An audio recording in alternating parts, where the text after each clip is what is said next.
किसी ने बड़े कमाल की बात कही है कि अगर आपकी समस्याएं जहाज के जैसी विशाल है तो याद रखिए ईश्वर की कृपा भी समुद्र के जैसी, सागर के जैसी विशाल होती है।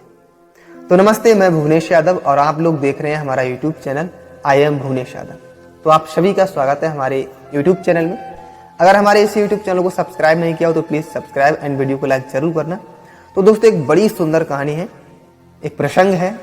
एक बार नारद जी ने भगवान विष्णु से कहा कि प्रभु, मैंने एक चीज़ नोटिस की, एक चीज़ ज़्यादातर देखा है कि जो लोग तुम्हारा दिन रात गुणगान किया करते हैं, तुम्हारा भजन करते हैं, वो अधिकतर दुखी होते हैं, परेशान होते हैं। और जो तुम्हारी कभी याद नहीं करते, कभी आपका कीर्तन नहीं करते, कभी भजन नहीं करते, वो अधिकतर हमने देखे हैं बड़ा उनके पास धन है, अमीर है, धन संपत्ति है। ऐसा क्यों है? भगवान विष्णु मुस्कुराए और कहा, नारद ऐसा करो, चलो हम दोनों लोग चलते हैं पृथ्वी लोक पर, भ्रमण करके आएंगे। नारद जी ने कहा ठीक है, चलते हैं। तो दोनों लोगों ने महात्माओं का भेष धारण किया, सन्यासी का भेष धारण किया और पहुंच गए पृथ्वी लोक पर। एक व्यापारी के दरवाजे पर पहुंचे और दरवाजा खटखटाया, भिक्षा के लिए आवाज लगाई। तो अंदर से वो व्यापारी आया और गुस्से से लाल एकदम दरवाजा खोला और देखा कि कहां से आ जाते हैं ऐसे लोग, तुम लोगों का यही धंधा है और पता नहीं कहां से आ जाते हैं, और बहुत कुछ बुरा भला कहने लगा उनके लिए। भगवान वापस आ गए और जब वहां से चलने लगे तो थोड़ी दूर पहुंचे और उन्हें पीछे मुड़ करके देखा और कहा कि तुम्हारे पास और धन संपत्ति हो, ऐसे ही आगे बढ़ते रहो। नारद जी ने देखा कि अरे ये क्या लीला है भगवान की। भगवान विष्णु और दोनों लोग जब और आगे बढ़े तो देखा कि एक झोपड़ी पड़ी हुई है जिसमें एक वृद्ध माता जी हैं, रहती हैं उसमें, और बाहर एक गाय बंधी हुई है। उन्होंने झोपड़ी के सामने पहुंचे और आवाज लगाई कि भिक्षाम देहि। तो वो वृद्ध माता बाहर निकल के आई और उन्होंने कहा कि प्रभु, मेरे पास आपको भोजन करने के लिए तो फिलहाल कुछ नहीं है, लेकिन हाँ मेरे पास गाय है, उसका दूध है, तो हम आपको अभी दूध पिला सकते हैं। तो उन्होंने कहा हाँ ठीक है, हम दूध पी लेंगे। तो उन वृद्ध माता ने अच्छे से आसन लगाया और उनका सम्मान किया, बिठाया, दूध लेके आई। भगवान ने कहा हम बहुत प्रसन्न हैं। तो माता जी कहने लगी ठीक है, बस मुझे कुछ नहीं चाहिए और मेरे लिए केवल आपका आशीर्वाद चाहिए, आपकी कृपा चाहिए। तो भगवान जी उठे और आशीर्वाद दिया उनके लिए, और जब चलने लगे थोड़ी दूर बढ़े, उन्होंने फिर उस कुटिया की ओर देखा पीछे मुड़ करके, तो कहा कि कुछ ही समय के बाद ये गाय चल बसे। नारद जी ने फिर देखा कि कैसी भगवान की लीला है, और उनसे जब रहा नहीं गया तो उन्होंने कहा प्रभु, आपकी क्या लीला है?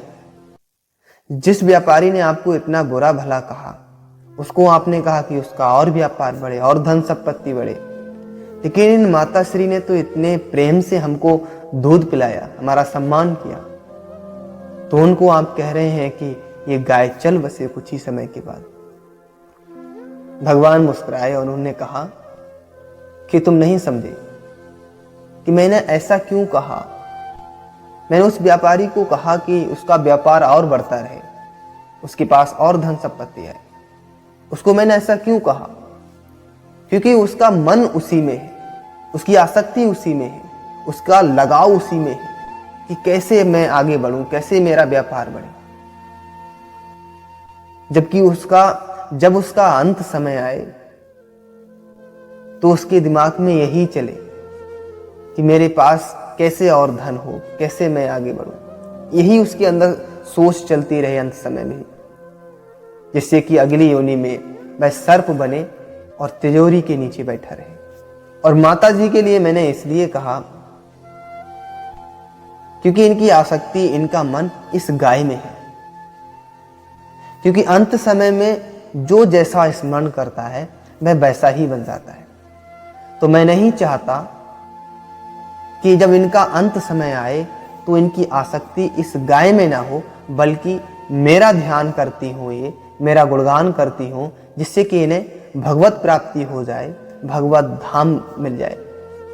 इसलिए मैंने ऐसा कहा। दोस्तों, हमारे शास्त्रों में, हमारे पुराणों में ऐसा कहा गया है कि अंत समय में जो जैसा सोचता है वह वैसा ही बन जाता है। अगर हम भगवान का ध्यान करते हैं, भगवान का स्मरण करते हैं, तो हम भगवत धाम जाते हैं, भगवत प्राप्ति होती है। तो भगवान की कृपा से जैसा भी कुछ होता है, अच्छा हो बुरा हो, सब अच्छा होता है। इस बात को स्वीकार करना चाहिए और आनंद के साथ अपने जीवन को बिताना चाहिए। तो उम्मीद करते हैं आपको ये वीडियो अच्छी लगी होगी।